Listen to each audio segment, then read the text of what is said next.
말씀 중심이라고 하는 말은 단순히 말씀을 아는 수준이 아니라 말씀이 우리의 모든 판단의 기준이 되고 선택의 기준이 되고 우리가 행동하는 행동의 모든 기준이 되는 삶을 가리켜서 말씀 중심이라고 말할 수 있을 것입니다. 이러한 삶은 여호와의 율법을 즐거워하고 그 율법을 주야로 묵상하는 가운데서 형성이 되어집니다. 어느 날 갑자기 이루어지지는 않는다 이 말입니다. 말씀을 안다고 해서 말씀 중심의 삶을 갑자기 살아갈 수 있냐? 힘듭니다. 거기에는 여러 가지 훈련들도 필요하겠죠. 바로 다윗의 삶을 통해서 우리는 이것을 확인을 할 수가 있습니다. 성경은 우리에게 하나님과 우리의 관계에 대해서 포도나무와 가지의 관계다, 또는 목자와 양의 관계다, 또는 아버지와 아들의 관계로 묘사하고 있는 부분들이 많이 있습니다. 아버지와 아들의 관계는 차치하고 포도나무와 가지, 목자와 양의 관계, 이 두 관계는 불가분의 관계입니다. 다시 말씀드리면 가지가 포도나무에 붙어있지 아니하면 필연적으로 말라 죽을 수밖에 없고, 양이 목자의 품을 떠나면 결국 유리하다가 죽을 수밖에 없는 그런 관계입니다. 그래서 양은 필연적으로 목자의 음성을 따라가야만 길을 잃지 않고 이를 통해 필요한 모든 것을 공급을 받을 수가 있습니다. 가지도 마찬가지요. 가지도 나무에 붙어 있을 때에 필요한 모든 영양분을 그 나무로부터 공급받고, 그래서 아름다운 결실을 맺을 수 있는 것입니다. 바로 다윗의 신앙이 이러했습니다. 이것을 잘 표현한 말씀이 오늘 우리가 읽은 본문 시편 1편의 말씀입니다. 복에는 크게 두 가지의 개념이 있습니다. 첫째 하나는 이 땅에서의 누리는 형통의 복입니다. 즉 우리의 육신의 형통, 육신의 삶에 있어서 형통함을 얘기하는 그런 복이 있습니다. 또 하나는 마지막 날, 곧 심판의 날에 얻게 될 영원 구원, 즉 영원의 복, 영생의 복이 우리에게 있습니다. 이 복을 첫 번째 복은 차치하고도 두 번째 이 복을 얻으려면 반드시 우리가 해야 될 것이 있는데, 그것이 바로 첫 번째로 악인의 꾀를 쫓지 말아야 합니다. 그 두 번째가 죄인의 길에 서지 말아야 합니다. 죄인의 길은 불법을 행하는 길입니다. 오만한 자의 자리에 앉지 않아야 됩니다. 그리고 네 번째로 오직 여호와의 율법을 즐거워해요. 그 율법을 주야로 묵상하는 자가 되어져야 합니다. 우리는 율법을 들을 때에 귀찮게 듣고 마지못해 듣고 어쩔 수 없이 듣고 이렇게 들을 때가 굉장히 많잖아요. 그걸 더 승화시키고 더 업그레이드 시켜서 이제는 율법 자체를 듣는 것이, 그 율법의 말씀을 읽는 것이 우리에게 즐거움이 되어지도록 해야 됩니다. 아멘.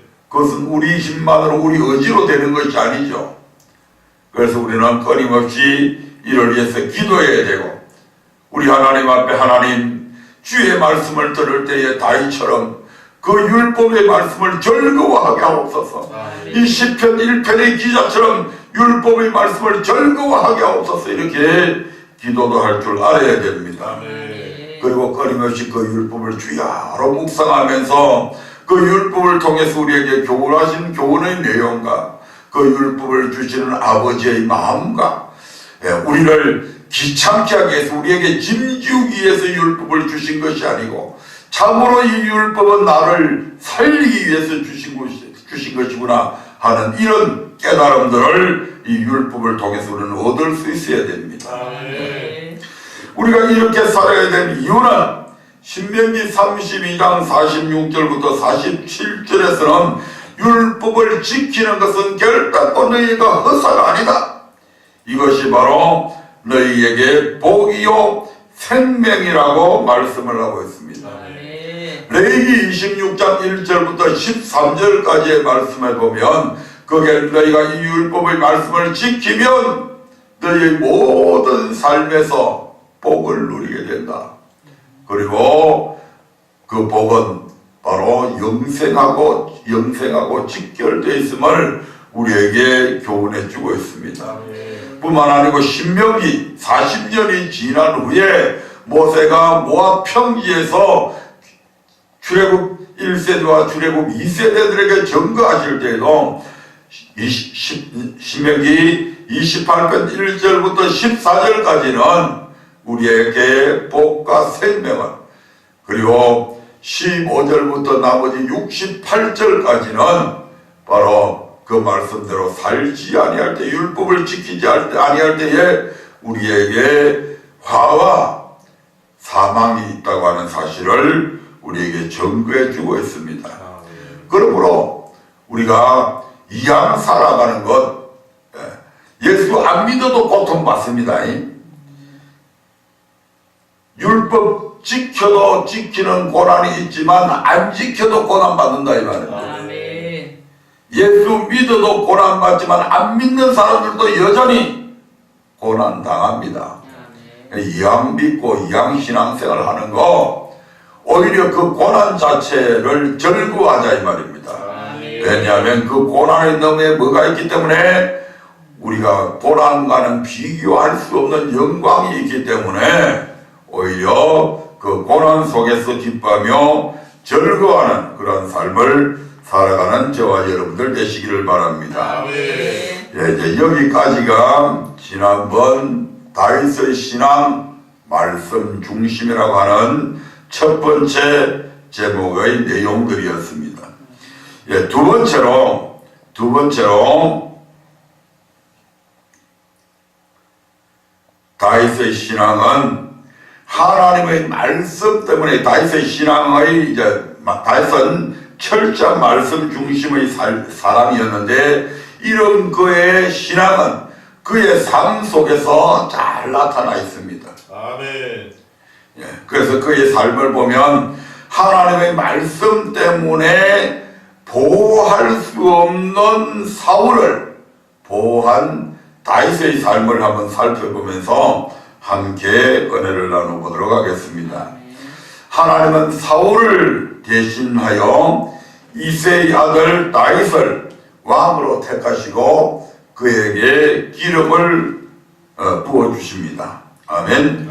하지만 하나님의 기름 부음이 있었다고 해서 곧바로 다윗에게 평탄한 대로가 열렸던 것은 아닙니다. 아멘. 다윗은 기름 부음을 받고 나서 오히려 왕이 되기까지 약 20여 년간을 엄청난 고통 속에서 지냈습니다.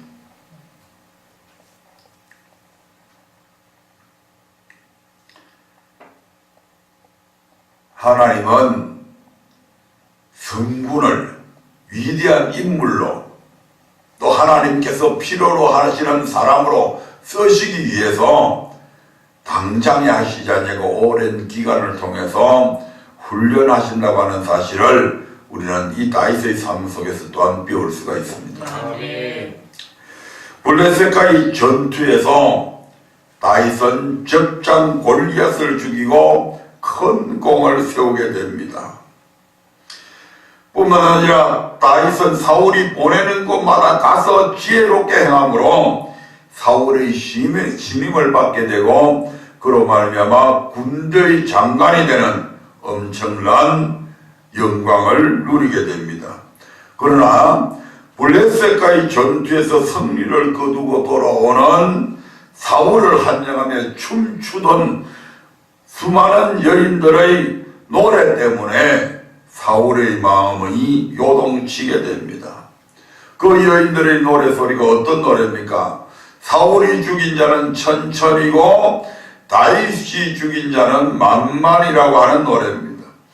여인들의 노래에 심히 불쾌해진 사울의 마음에는 그때부터 다윗을 향한 시기 질투가 싹트기 시작했고 이는 걷잡을 수 없이 커져만 갔습니다.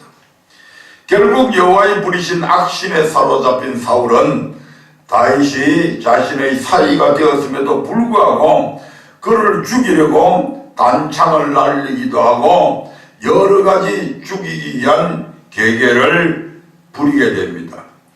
이때부터 다윗은 자신을 죽이려는 사울을 피해서 10여 년이라는 긴 세월을 도망자 신세로 떠돌게 됩니다. 우리가 잘 아시다시피 이스라엘 땅덩어리는 그렇게 넓은 땅덩어리가 아닙니다. 아멘. 우리나라의 강원도, 남북 강원도 길이 정도밖에 안 되는 땅입니다. 그런 땅에서 10여 년을 이 도망다니면서 살았다는 것은 정말 고통스러운 날이 아닐 수가 없습니다.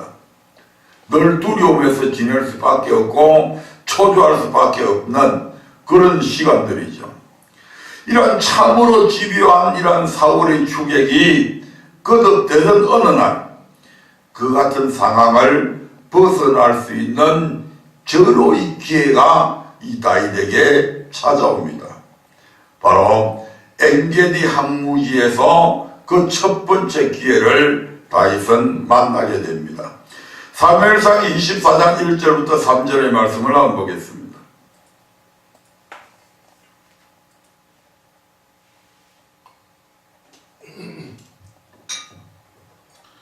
사울이 블레셋 사람을 따르다가 돌아오매 혹이 그에게 고하여 가로되 보소서 다윗이 엔게디 항무지에 있더이다. 사울이 온 이스라엘에서 택한 사람 3,000을 거느리고 다윗과 그의 사람들을 찾으러 들염소 바위로 갈새 길가 양의 우리에 이른즉 굴이 있는지라. 사울이 그 발을 가리우러 들어가니라. 다윗과 그의 사람들이 그 굴 깊은 곳에 있더니 사울은 다윗이 엔게디 항무지에 있다는 그러한 소식을 전해 듣고 다윗과 그를 따르는 사람들을 찾기 위해서 군사 3,000을 거느리고 이 엔게디 항무지로 가게 됩니다. 그리고 그곳에서 사울은 발을 가리우기 위해 아마 긴 노정 때문에 피곤했던 것 같습니다. 그래서 잠깐 오침을 절기 위해서 그곳에 들어가게 되는데 이미 그 굴 깊은 곳에는 다윗과 그의 사람들이 이미 숨어 있었습니다. 그런데 하필이면 그 엔게디 항무지에는 동굴들이 굉장히 많이 있습니다. 그런데 하필이면 그 수많은 동굴 가운데서 이 사울 왕이 바로 다윗이 숨어 있는 그 굴 속으로 들어왔다. 이것은 바로 하나님께서 주신 기회라고 충분한 근거가 됩니다. 아멘. 다윗에게 이는 오랜 세월 자신에게 고통을 안겨준 사울을 죽일 수 있는 절호의 기회였습니다. 그리고 이 사울을 죽이기만 하면 그는 더 이상 도망다니며 이리저리 떠돌지 않아도 될 뿐 아니라 이미 하나님께서 기름을 부으셨기 때문에 바로 왕위에 오를 수도 있었습니다.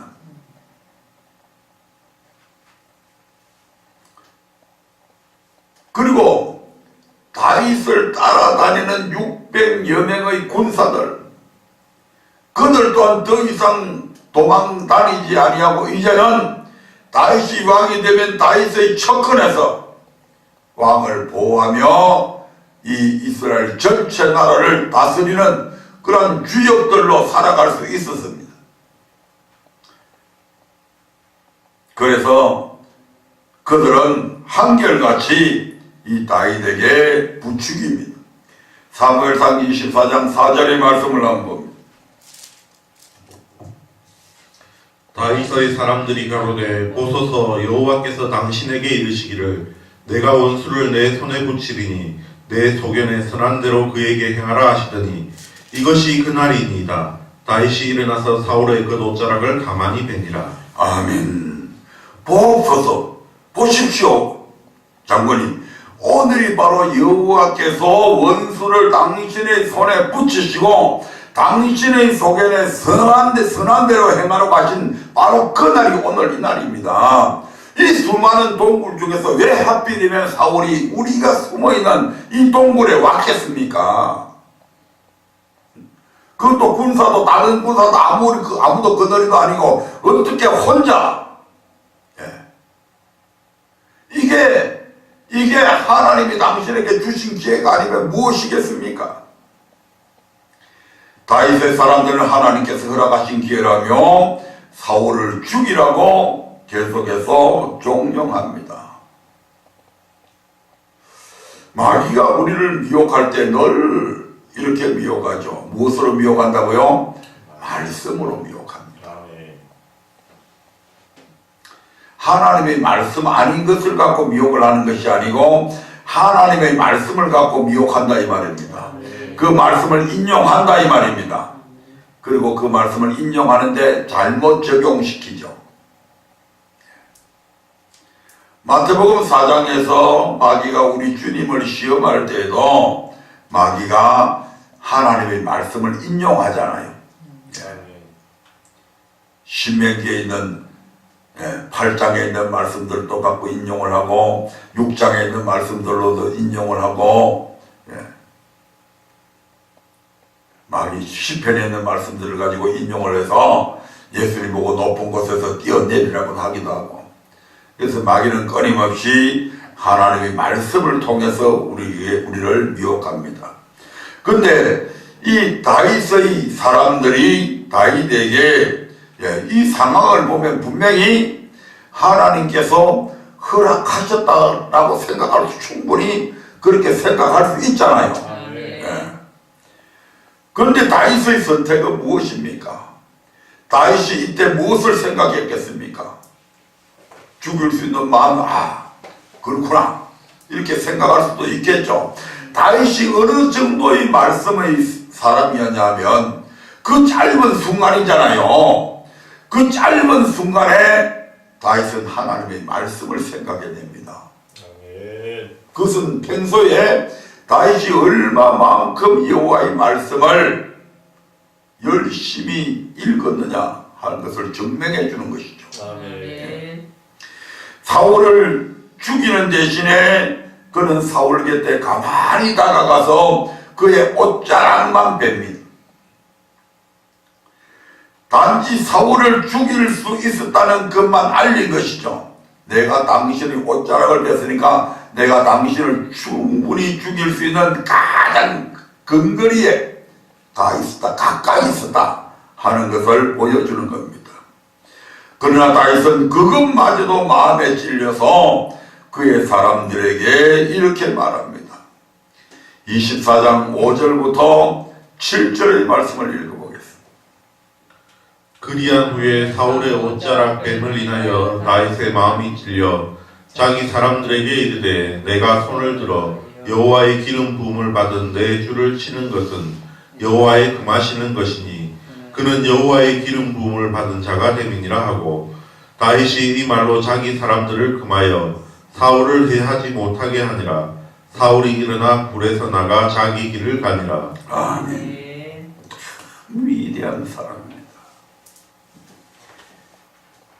여호와의 기름 부음 받은 내 주를 치는 것은 여호와께서 금하시는 것이니까 그는 여호와의 기름 부음을 받은 자가 됩니다. 그러니까 그를 칠 수가 없다. 내뿐만 아니라 너희들도 치면 안 된다. 왜냐하면 다윗의 부하들이 얼마나 다윗에게 압력을 넣을 수 있잖아요. 이때는 우리가 당신 따라다니는데 이 기회를 왜 마다합니까? 이거 하고 나면 더 이상 도망 안 다녀도 되는데. 그런 압력이, 무언의 압력들이 지금 다윗을 조여오고 있는 거죠. 그 짧은 순간에 다윗은 바로 이 말씀을 기억합니다. 내가 손을 들어 여호와의 기름 부음을 받은 내 주를 치는 것은 여호와께서 금하시는 것이니 바로 이 사울은 여호와의 기름 부음을 받은 자가 되기 때문에 절대로 내가 칠 수가 없다. 아멘. 그러면서 자기 자신도 치지 않았을 뿐만 아니라 그것을 치라고 무언의 압력을 가하는 자기 부하들까지도 완벽하게 제압해버립니다.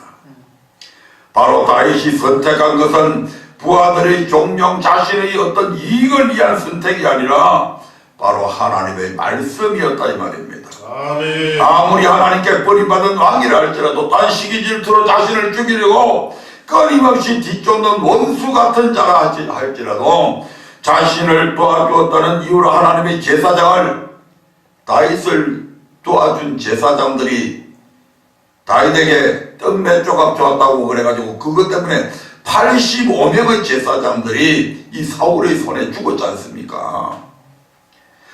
이런 살인마 같은 자라 할지라도 다윗은 자신의 생각이나 감정에 따라 움직이지 않았다 이 말입니다. 주위의 부추김에도 요동하지 않았습니다. 오히려 다른 사람들이 그를 해하지 못하도록 보호해 주었다 이 말입니다. 바로 이 모두가 여호와의 기름 부음 받은 자를 치지 말라는 하나님의 그 한마디 말씀 때문이었습니다. 이처럼 다윗은 엔게디 항무지에서 만난 다시 없을 기회를 하나님의 말씀 때문에 기꺼이 포기하였습니다.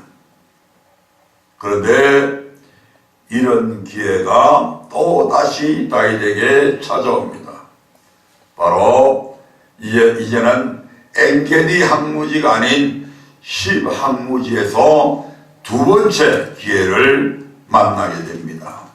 사무엘상 26장 1절부터 5절의 말씀을 봅니다.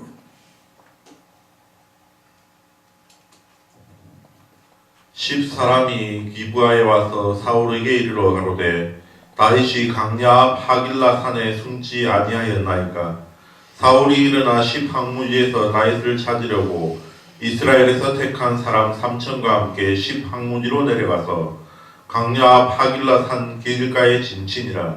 다윗이 항무지에 있더니 사울이 자기를 따라 항무지로 들어옴을 깨닫고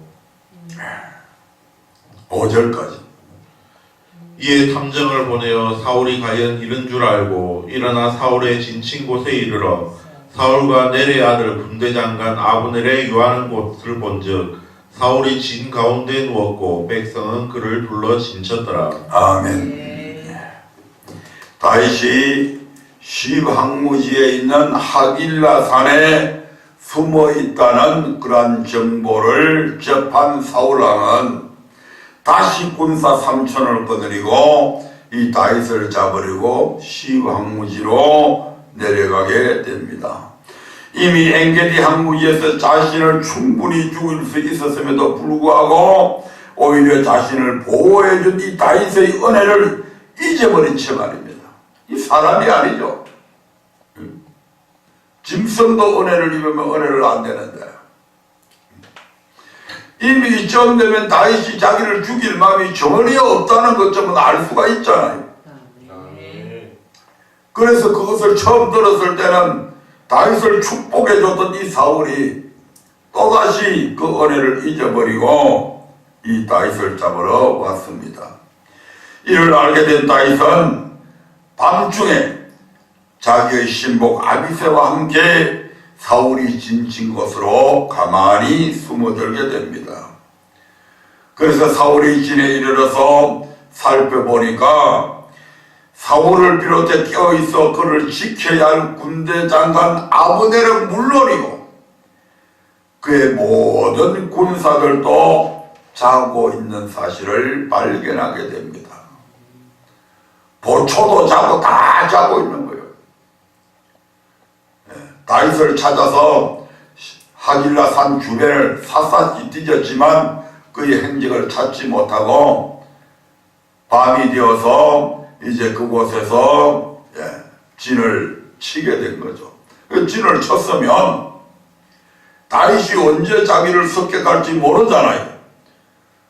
그래서 지금 사울을 맨 가운데 두고 그 옆에 아브넬 그 주변에 자신의 척건들 또 그 주변에 이렇게 몇 겹으로 지금 사울을 둘러싸고 있는 겁니다. 그 중심에 사울이 있는 거죠. 그런데 있어야 될 초변까지도 전부 다 잠들어 있는 상태였습니다.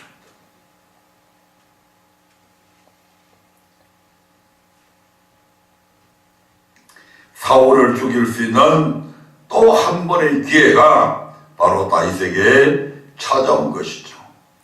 이 상황을 딱 보고 있는 이 아비새가 뭐라고 이야기합니까? 다윗에게 이런 청을 하게 됩니다.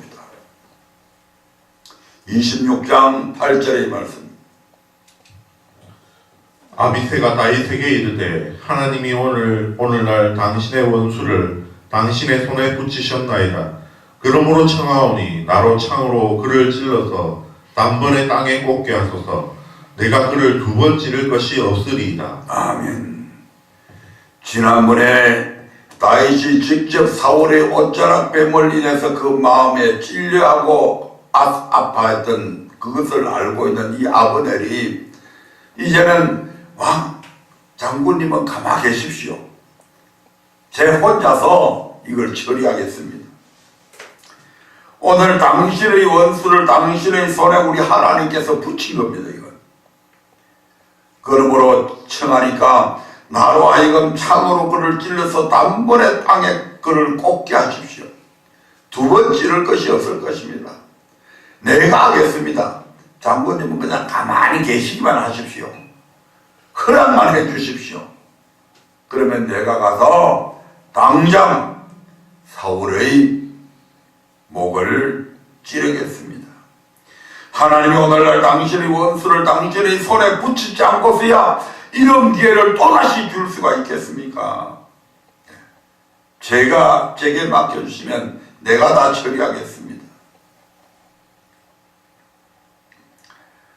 도무지 그리할 수 없는 가운데서도 사울의 생명을 보호해준 그 은혜를 저버리고 또다시 자기를 죽이려고 추적해온 사울입니다. 그저 대답 한마디는 자신의 손에 직접 풀이를 묻히지 않아도 얼마든지 그를 죽일 수 있을 뿐만 아니라 힘겹게 쫓겨다니지 않은 이 지겨운 상황을 끝낼 수가 있었습니다. 그러나 다윗의 선택은 무엇입니까? 사무엘상 26장 9절부터 11절의 말씀을 보겠습니다. 다윗이 아비새에게 이르되 죽이지 말라. 누구든지 손을 들어 여호와의 기름 부음을 받은 자를 치면 죄가 없겠느냐. 또 가로되 여호와께서 사시거니와 여호와께서 그를 치시리니 혹 죽을 날이 이르거나 혹 전장에 들어가서 망하리라. 내가 손을 들어 여호와의 기름 부음을 받은 자를 치는 것을 여호와께서 금하시나니 너는 그의 머리 곁에 있는 창과 물병만 가지고 가자 하고. 아멘. 죽이지 마라. 누구든지 손을 들어 여호와의 기름 부음 받은 자를 치면 죄가 없겠느냐. 네가 치면 네가 죄가 없겠느냐. 그것을 말리지 아니하고 방관하고서 나는 죄가 없겠냐 이 말입니다. 엔게디 항무지에서 마찬가지로 다윗은 여호와의 기름 부음 받을 자를 치는 것은 여호와께서 금하신 것이라며 아비새를 적극 만류합니다. 내가 어찌 충신인 네가 여호와께 죄를 범하는 것을 허락하겠냐. 그리고 사울의 머리 곁에 있던 창과 물병만 가지고 가져갑니다. 다윗은 다시 한번 사울의 생명을 보호해 준 것입니다. 더 이상 자신의 생명을 그리고 부하들의 생명이 위협을 받지 않으려면 반드시 사울을 죽여야 합니다. 그럼에도 다윗은 그를 죽이지 말라고 합니다. 다윗이 이 같은 선택을 한 이유는 과연 무엇일까요? 바보 같지 않습니까? 어떻게 보면 자신의 생명을 위협하는 원수와 같은 사람을 품을 수 있는 넓은 안약을 가졌기 때문에 다윗이 그와 같은 일을 했습니까? 아니면 함께 한때 섬기던 왕을 향한 연민의 정 때문에 그렇게 선택을 했습니까? 둘 다 아니죠. 다윗이 그러한 상황에서도 사울을 보호해 주었던 것은 단 한 가지 이유는 여호와의 기름 부음 받은 자를 만지지 말라. 여호와의 단 그 한마디 말씀 때문입니다. 아멘. 오직 그 말씀 때문에 생명의 위협을 받는 힘든 도피 생활을 단번에 청산하고 왕위에 올라서 편안한 삶을 살 수 있는 기회를 다시금 포기했던 것입니다. 아멘. 참 위대한 선택이죠. 많은 사람들이 다윗처럼 하나님의 말씀을 다윗만큼 알 수는 있을 것입니다. 그러나 말씀 중심의 신앙이라고 하는 것은 단순히 말씀을 아는 것으로 끝나는 것이 아니다 이 말입니다. 아멘. 하나님의 말씀이 다윗의 모든 삶의 판단의 기준이 되고 선택의 기준이 되고 삶의 모든 기준이 되었다 이 말입니다. 아멘. 누가 뭐라고 해도. 그래서 다윗을 가리켜서 말씀 중심의 신앙을 살았다. 아멘. 이렇게 말할 수 있는 겁니다. 이와 정반대의 삶을 산 인물이 있죠. 바로 하나님의 말씀을 버림으로 하나님께 버림받은 사울왕입니다. 하나님께서 세우신 이스라엘의 첫 번째 왕 사울이죠. 그는 하나님께서 기름 부어서 이스라엘 왕이 되기를 하였으나 다윗처럼 하나님의 말씀을 쫓아 행하는 그런 사람은 아니었습니다. 우리가 사울의 삶을 보면 사울의 선택은 늘 상황과 여건에 따라서 달라지는, 이게 내한테 유리하냐 불리하냐에 따라서 늘 그 모든 삶이 이루어졌던 것을 볼 수가 있습니다. 아멘. 사울이 여호와의 기름 부음을 받은 후에 하나님은 이 사울에게 아말렉을 쳐서 그들의 모든 소유를 남기지 말고 전멸시키라고 지시하셨습니다. 사무엘상 15장 3절의 말씀을 봅니다. 사무엘상 15장 3절입니다. 지금 가서 아말렉을 쳐서 그들의 모든 소유를 남기지 말고 진멸하되 남녀와 소아와 젖먹는 아이와 우양과 약대와 나귀를 죽이라 하셨나이다. 아멘. 참 하나님께서 잔인하다 할 정도로 남녀와 소아와 젖먹는 아이야.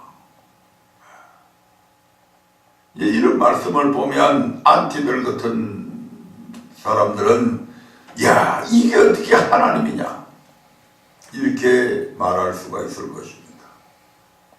하지만 하나님은 자기 백성을 누구보다도 사랑하는 분이십니다. 아멘. 아멘.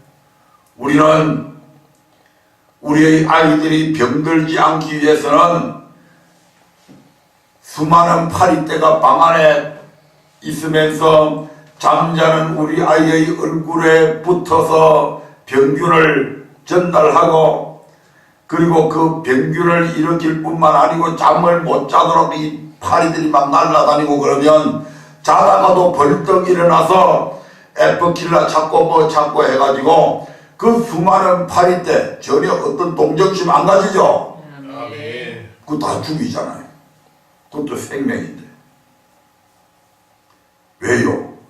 그것들 때문에 내 자녀가 죽을 수 있는 거죠. 콜레라라고 하는 그런 병을 유발시킬 수도 있고, 저런 엄청난 전염병들을 일으킬 수도 있는 곤충들이잖아요. 그러니까 아무 거리낌 없이 아무런 양심의 가책 없이 마땅히 내 자녀를 사랑하는 내 자녀를 또 우리의 삶을 괴롭히는 그것들을 무참하게 죽입니다. 그런데 우리 하나님은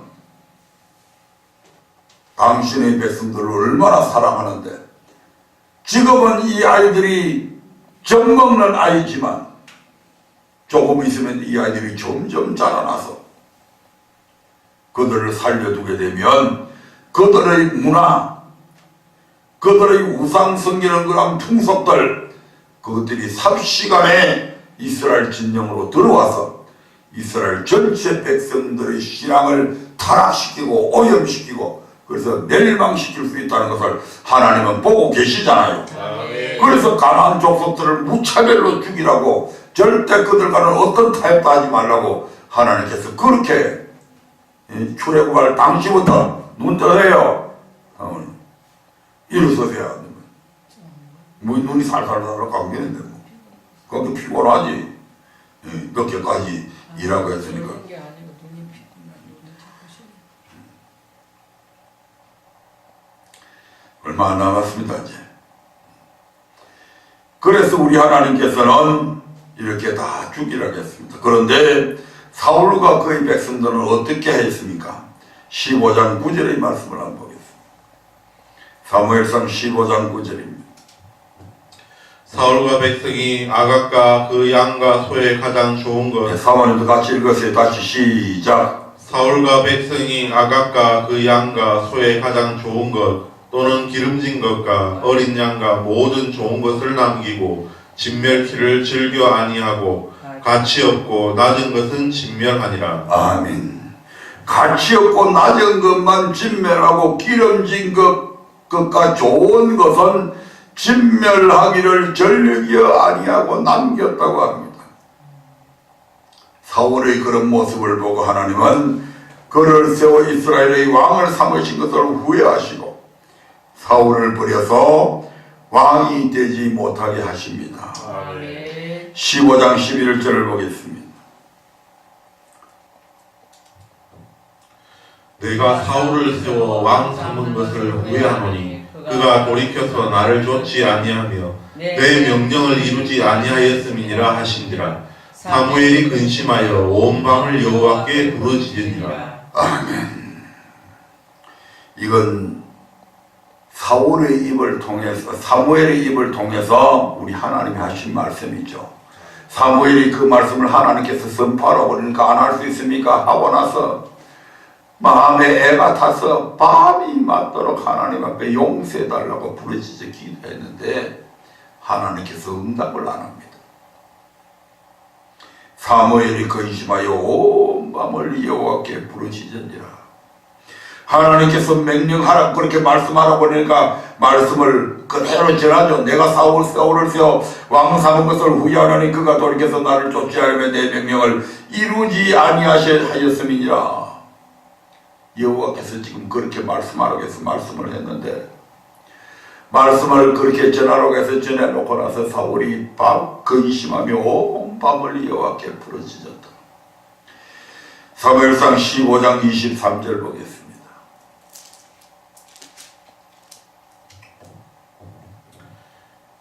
이는 거역하는 것은 사슬의 죄와 같고 완고하는 것은 사신 우상에게 절하는 죄와 같음이라. 왕이 여호와의 말씀을 버렸으므로 여호와께서도 왕을 버려 왕이 되지 못하게 하셨나이다. 아멘.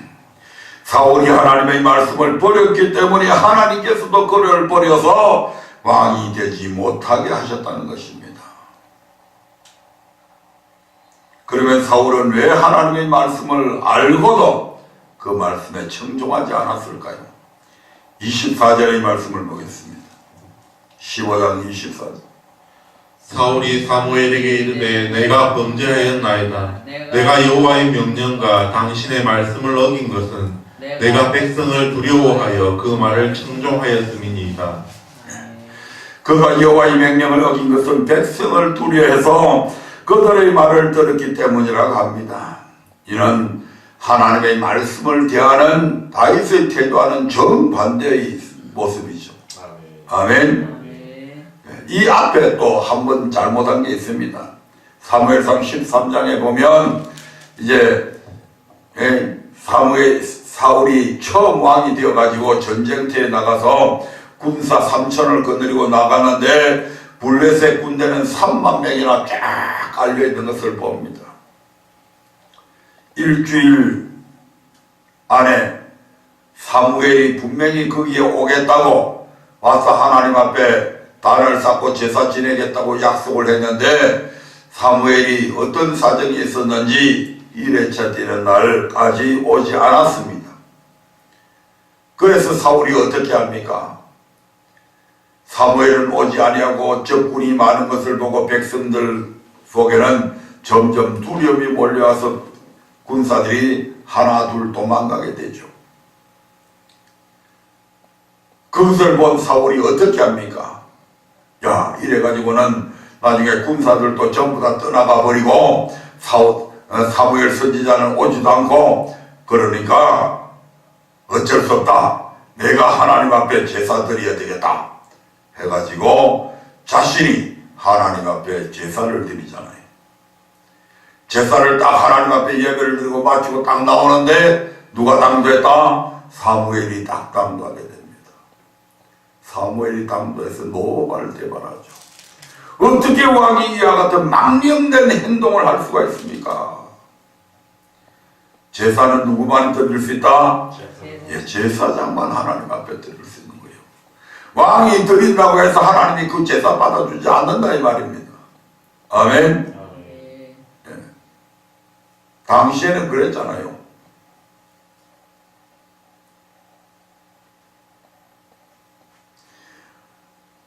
마땅히 제사장이 오지 않았으면 기다리고 있어야 되는데 군사가 흩어지니까, 이 말은 뭔 말입니까? 사울은 상황의 유분리를 따라서, 상황의 변화에 따라서 그의 마음이 계속해서 요동치고 있는 것을 보게 됩니다. 아멘. 다윗은 자신에게 유리한 상황이 주어졌다고 해서 상황 따라갔습니까? 아니잖아요. 뭐 따라갔어요? 말씀 따라갔잖아요. 그런데 사울은 정반대입니다. 하나님의 말씀이 분명히 이미 주어졌음에도 불구하고 말씀은 버리고 뭘 따라갔다? 상황 따라서 갔다. 내게 유리하면 하고, 내게 불리하면 안 하고, 내게 고난이 없으면 하고, 내가 예수 믿음을 통해서 내게 고난이 오면 돌아서 버리고, 그런 신앙을 갖고 무엇을 할 수 있겠단 말입니까? 마지막 시대에 우리 하나님께서 우리를 따라보시잖아요. 무엇으로요? 말씀으로. 아멘. 666 표 받지 마라. 그건 짐승의 표다. 그런데 그 표 안 받으면 매매도 못하고, 수많은 사람들이 이 다윗처럼 말씀을 따라서 택하지 아니하고 이 사울처럼 상황을 따라서 666표를 받을 사람이 엄청 헤아릴 수 없이 많습니다. 아멘. 아멘. 이것이 나는 그리 않겠다 천만의 말씀요.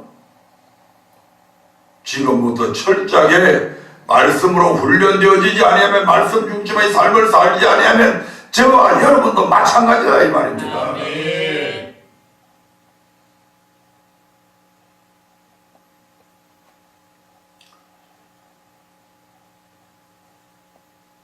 말씀을 맺도록 하겠습니다. 엔게디 시방무지에서 다윗의 사람들이 오늘날 여호와께서 당신의 원수를 당신 손에 붙이셨으니 그를 죽이게 해달라고 하였지만, 다윗은 그들의 말에 요동치 아니하고 여호와의 기름 부음 받은 자를 치는 것은 죄가 된다. 여호와의 기름 부음 받은 주를 만지지 말라는 하나님의 말씀을 기억해서 사울을 보호해 주었습니다. 다윗도 사람인지라 한편으로 편한 길을 가고 싶은 마음이 있었을 것입니다. 하지만 다윗은 말씀 때문에 자기의 생각과 감정을 버리고 사울왕을 살려주면 또다시 기약없는 도피 생활을 이어가야 한다는 것을 뻔히 알면서도 말씀 때문에 당장의 손해도 감수했고, 심지어 목숨이 위험에 처하게 되는 상황에서도 결코 그러한 상황과 타협하지 않았습니다.